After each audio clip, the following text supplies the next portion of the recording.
السلام عليكم ورحمة الله تعالى وبركاته. مرحبا بكم كل من انضم إلينا وشكرا على تشجيعكم لقناتنا ومرحبا بكم. هيا لنبدأ بحلقتنا، وحلقتنا هي تتحدث عن السعال والزكام. ونبدأ الآن بالطريقة الأولى، وهي طريقة الليمون والعسل والزيت الزيتون، وهي عن طريق التجربة كما هو متواجد هنا. وأيضا توجد طريقة الثانية،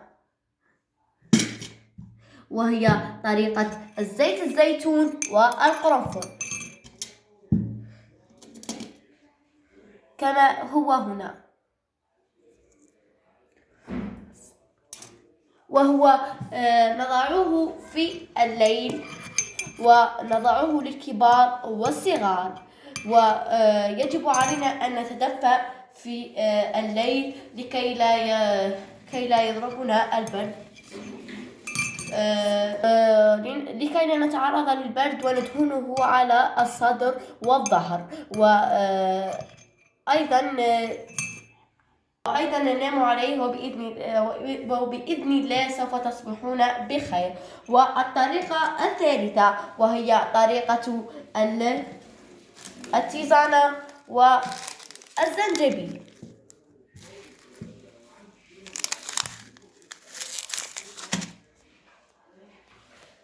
كما هو هنا مجرد.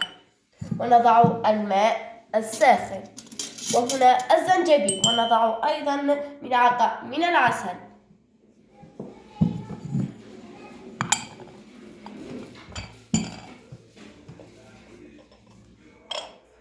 وهنا نضع الماء الساخن والتيزانة التي موجودة في الصيدليات وأيضا المحلات الغذائية، ونضعها 5 دقائق أو 4 دقائق، ونضع معها ملعقة عسل. وأيضا هنا متواجد الزعتر، نضعه مع الماء كما هو هنا، وملعقة معه ملعقة عسل أو ليمون. وإذا لم يوجد الليمون والعسل نشربه كما هو هكذا، ونشربه في الليل وننام عليه. وهذه الأعشاب مفيدة للزكام والسعال، وهي عن طريق التجربة، وأنا جئت إليكم كي أرجيكم هذه الأعشاب، ولكل الأطفال الذين مريضين بالسعال والزكام إن شاء الله كلهم سوف يشفون بإذن الله.